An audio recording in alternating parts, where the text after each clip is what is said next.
பாரம்பரிய கலையை எதிர்வரும் சந்ததியினருக்கு கொண்டு செல்லும் நோக்கில் கால் நூற்றாண்டாக கும்மிக்கலை நிகழ்ச்சியை நடத்தியும் கற்றும் கொடுத்து வருகிறது ஒரு குழு.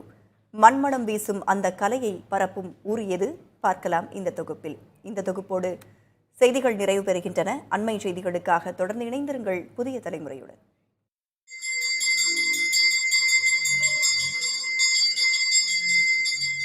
சாமிக்கு படையிலிட்டு வேண்டி கொட்டுமேள மதிர மரபுக்கலையை தொடங்குகின்றனர் இந்த குழுவினர்.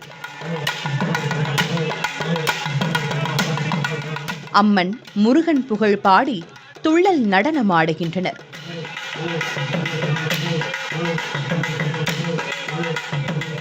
தென்காசி மாவட்டம் வாசுதேவநல்லூரில் சுமார் 25 வருடங்களாக நிகழ்ச்சிகளை நடத்தி வருகிறது இந்த குழு.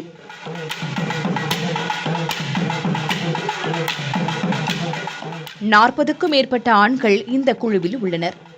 பள்ளி மாணவர்களும் இந்த குழுவில் உள்ளனர். கோயில் கோயிலாக சென்று நிகழ்ச்சிகள் நடத்துகின்றனர் இவர்கள்.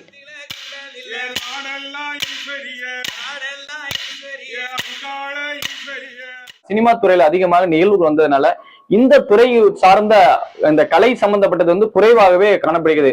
ஒரு நேரத்துல 10க்கும் மேற்பட்ட இவங்களுக்கு இந்த ப்ரோக்ராம் அட்டன் பண்ண சூழ்நிலை இருந்தபோது தற்பொழுது இந்த ஆண்கள், அதாவது பெரும்பாலும் பெண்கள் தான் கும்மி அடிச்சிட்டு இருப்பாங்க. இந்த பகுதியில் பாத்தீங்கன்னா ஆண்கள் பல்வேறு இடங்களுக்கு சென்று போயிட்டு இருந்திருக்காங்க. ஆனா இப்பொழுது இந்த கும்மி அடிக்கிற நிகழ்வானது குறைவாகவே காணப்படுகிறது. கும்மி கலைக்கு புத்துயிர் கொடுத்து பல்வேறு தரப்பினரின் கவனத்தை ஈர்க்க வேண்டும் என்கின்றனர் இந்த குழுவினர். சில ஊர்களில் கூப்பிடுறாங்க, சில ஊர்ல கூட மாட்டாங்க. என்ன காரணம்னா கச்சேரி மற்றும் பிரபலியமான இசை கச்சேரிகள் இந்த மாதிரி வச்சுட்டு எங்களை கொஞ்சம் ஒதுக்கிடுறாங்க. இந்த கிராமிய கலையை எங்களுக்கு எங்க முன்னேற்றத்துக்கும் வாய்ப்பு கொடுக்கணும். அனைத்து ஊர்களிலும் எங்களுடைய கிராமிய கலையை வளர்க்கணும், எல்லா கோயில்களிலும் கூப்பிடணும் அப்படின்னு சொல்லி இந்த டிவியின் மூலமாக பொதுமக்களுக்கு வேண்டி விரும்பி கேட்டுக்கொள்கின்றோம்.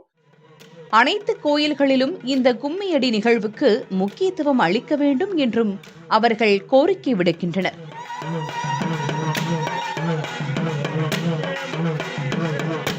அந்த காலத்துல இசையையும் கலையையும் ரசிச்சாங்க. இப்ப அப்படி கிடையாது. இப்ப ஃபுல்லும் பாட்டு கச்சேரி இந்த மாதிரி போறதுனால இனி வரக்கூடிய காலங்கள்ல பாத்தீங்கன்னா கும்மிப்பாடு என்கிற ஒரு பாட்டே இல்லாம ஆக்குற அளவுக்கு இப்ப உள்ள காலங்கள் போய்கிட்டு இருக்கு.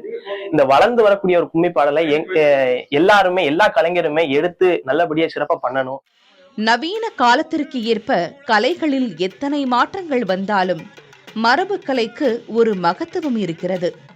அது மரபணுக்களில் கலந்த அம்சமாக இருக்கிறது. புதிய தலைமுறைக்காக செய்தியாளர் டேவிட்.